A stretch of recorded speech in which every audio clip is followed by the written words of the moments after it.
안녕하세요. 뜨는 아침 묵상 배용호 목사입니다. 오늘은 열왕기상 12장 24절 말씀입니다. 여호와의 말씀이 너희는 올라가지 말라. 너희 형제 이스라엘 자손과 싸우지 말고 각기 집으로 돌아가라. 이 일이 나로 말미암아 난 것이라 하셨다 하라 하신지라.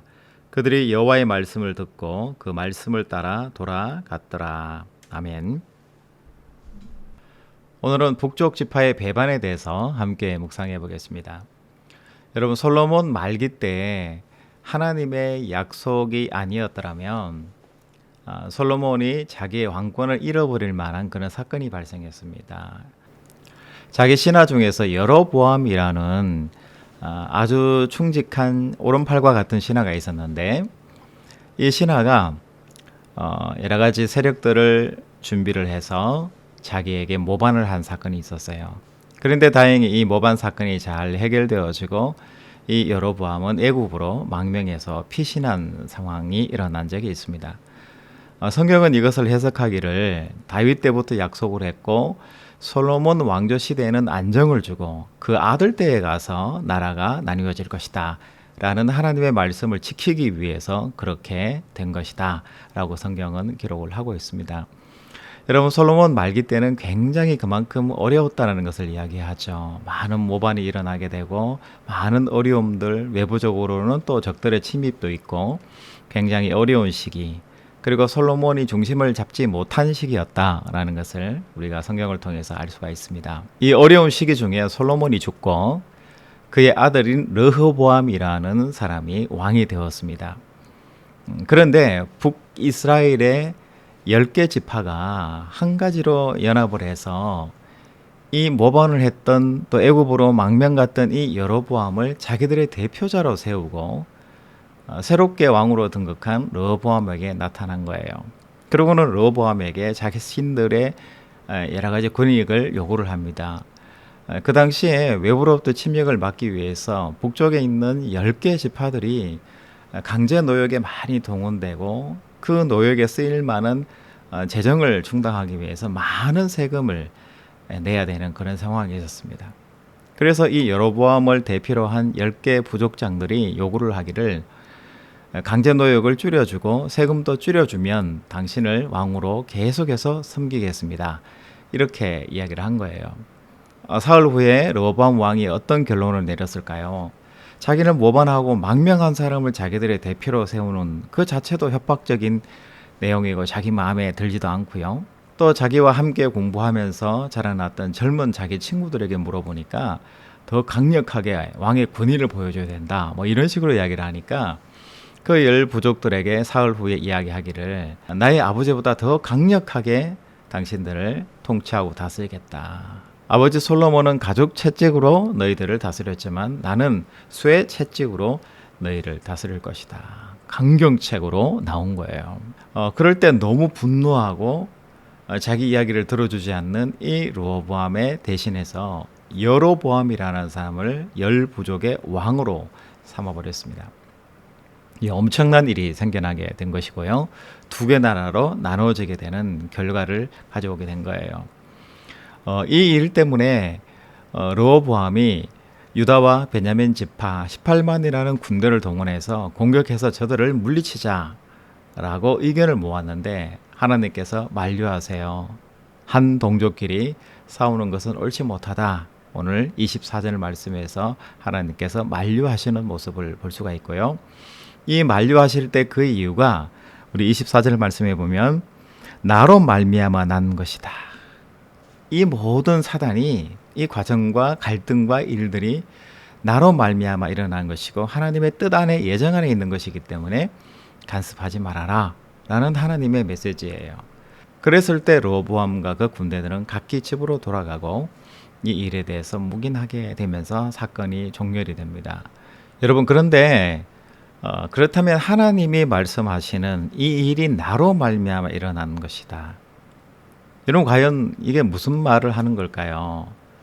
결국은 솔로몬의 불순종이 아름답지 못한 이 결론이 결국은 그 아들 때에 르호보암 때에 그 사건이 일어나겠다라는 그 하나님의 말씀이 그대로 예정대로 이루어지는 것을 이야기를 하는 겁니다. 어쩌면 강력했던 이 솔로몬의 이 대제국이 이스라엘이 남유다와 북이스라엘로 갈라져서 서로 이렇게 좀 싸우고 대적 관계처럼 이렇게 지내는 것 이 자체가 어쩌면 북이스라엘과 남유다로 나누어지는 이 모든 과정, 하나님이 만드시고 원하시는 것은 아니지만 사람이 만든 것이고 사람이 만든 결과물이겠죠. 그런데 이 과정을 이 또한 하나님의 심판으로 생각하신다는 거예요. 하나님은 사랑의 하나님이시니까 남과 북이 이스라엘 왕이 솔로몬 왕이 아무리 악한 짓을 한다 할지라도 하나님은 무조건 좋게 해주시고 잘되게 해주시고 선하게 해주신다라는 것이 아니라 인간이 만들어 놓은 잘못된 응답과 심판받을 수밖에 없는 그 행위, 그 사건 속에 하나님이 함께 하시면서 하나님도 함께 고통받으시는 하나님이시다라는 것을 이야기를 하는 겁니다. 여러분, 르호보암이 18만 대군을 이끌고 가서 북이스라엘 10개 부족을 모두 정리정돈하겠다라고 했을 때 하나님이 만류하신 거예요. 그러니까 같은 동족끼리 싸우는 것을 결코 하나님이 원하시지 않는 거잖아요. 그런데 그 싸움의 결과는 어떻게 됐을까요? 두 개의 나라로 나누어져서 오랜 시간 보내게 되는 고통의 시간들이 있잖아요. 이 고통의 시간을 하나님이 감수하시고 인간들과 함께 하신다는 거, 여러분 참 놀랍지 않습니까? 하나님은 공의롭고 정의로우신 하나님이신데 인간이 만들어 놓은 불합리하고 아름답지 못하고 서로 싸우고 서로 심판하는 이 모습 속에 하나님은 그들과도 함께 하시고 사랑의 하나님으로 함께 하시는 하나님으로 머무신다라는 것, 정말 하나님의 위대함과 우리 인간을 긍휼히 여기시는 하나님의 마음이 전달되는 부분인 것 같아요. 여러분, 부모의 마음이 이와 같은 마음이 아닐까라는 생각이 들어요. 한 집안에서 자녀들하고 같이 이렇게 살잖아요.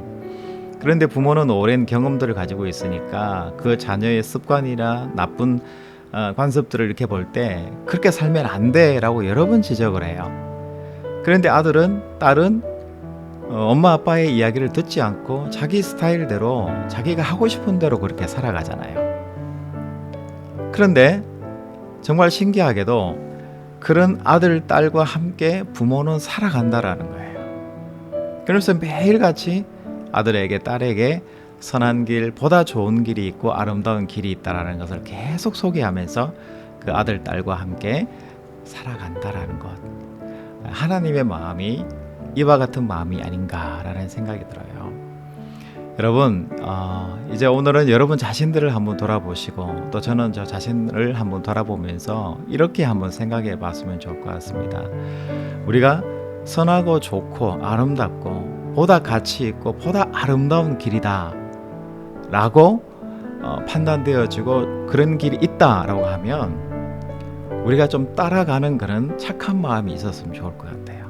여러분, 선하고 아름다운 공의와 정의의 가치와 사랑이 있다라고 그러면은 좀 따라가는 이런 순종의 마음이 우리에게 필요하지 않나라는 생각이 듭니다. 여러분, 자꾸 우리의 고집만 피우고 자꾸 성난 소처럼 뿔난 소처럼 염소처럼 그렇게 행동하지 마시고요. 하나님이 말씀하시고 공의롭고 정의롭고 더 아름다운 길이 있다면 내 생각은 잠시 내려놓고 하나님의 뜻을 따라가는 것, 살아가는 것, 이것이 우리에게 필요한 것 같아요. 여러분, 우리 삶 가운데서도 훈련이 좀 되었으면 좋겠습니다.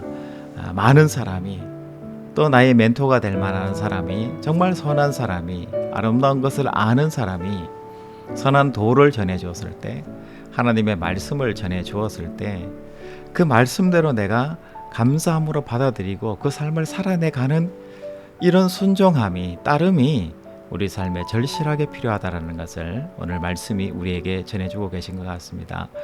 여러분, 오늘 삶을 살아가실 때에 말씀을 작은 것이지만 한 가지라도 실천하는 여러분 삶이 되시길 바랍니다. 그래서 진정 하나님이 원하시고 기뻐하시는 그 길을 따라가고 마침내 순종의 길을 담아내는 여러분들의 인생 정말 가치 있고 아름다운 오늘 하루가 되시기를 주님의 이름으로 축복합니다. 여러분, 다음 주에 또 뵙겠습니다. 샬롬.